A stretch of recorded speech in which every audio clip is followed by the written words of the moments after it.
Thank you, Mr. Chairman, and I'm really pleased to be on this committee. Sorry, Mr. Gallego missed it by an inch. And I think that veterans issues should be bipartisan issues. You and I served together in the House. We overlapped. I'm very proud to be the first CIA officer in the U.S. Senate. I'm a 9/11 baby, as they say, and was recruited by the CIA after 9/11 and did 3 tours in Iraq armed alongside the military and worked proudly for both Democrat and Republican administrations. I'm also a Democrat that just got elected on the same ballot as Donald Trump, as we talked about. So I certainly understand that Mr. Trump has the right to nominate his own people and have policies that differ than my own beliefs.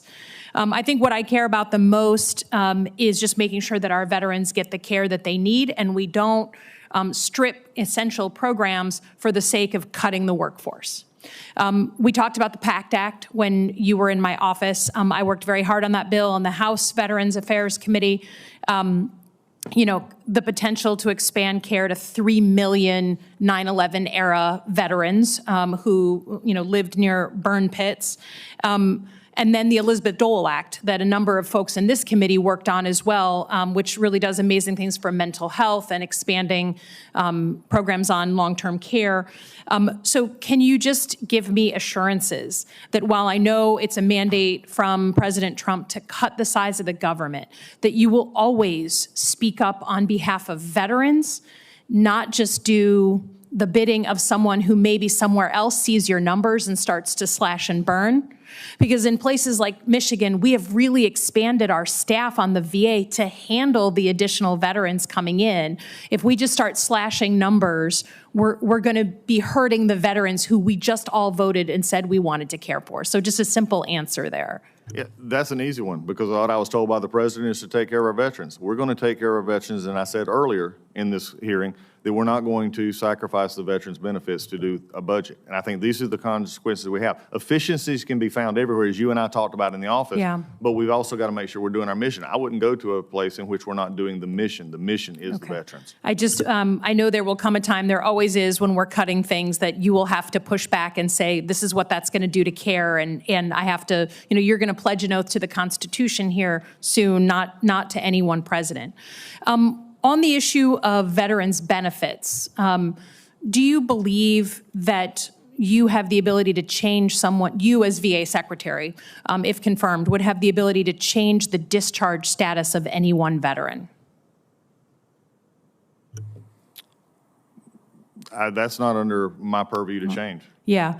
And do you believe that a veteran's benefits can be cut based on personal or political beliefs?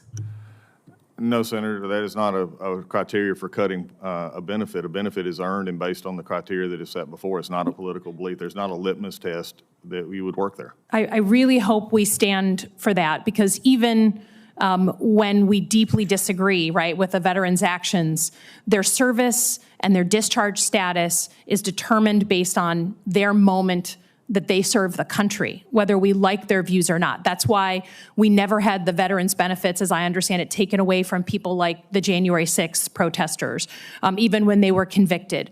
Similarly, we're watching right now senior people from the U.S. military and Coast Guard be removed from their jobs on Mr. Trump's first day. I just want your assurances that you're not going to change their veteran benefits that they earned if the discharge status is what it is from the Department of Defense. I think encouraging and not going down a path that we've talked about are hypotheticals here. I think the DOD is list that when it comes to the veteran and coming to the VA itself, the veteran comes with the benefits that they've earned through their service and how they get to us. We'll take care and make sure that the veteran is taken care of with their status when they get here. The issues you're talking about from DOD, we're going to take care of them from the veteran perspective. Okay, I just think that we go down a dangerous road as a country If we say that a veteran has served, they get their discharge papers, they've done their service of the country, and then regardless of what political views they have, whatever they say or do after their service, they're then retroactively punished through their pension, through their VA benefits. I think that's a dangerous path for Democrats and Republicans, and I don't want you to be the first VA secretary to go down that. So I'll rely on you to stand in the breach on that one. And with that, I yield back my time.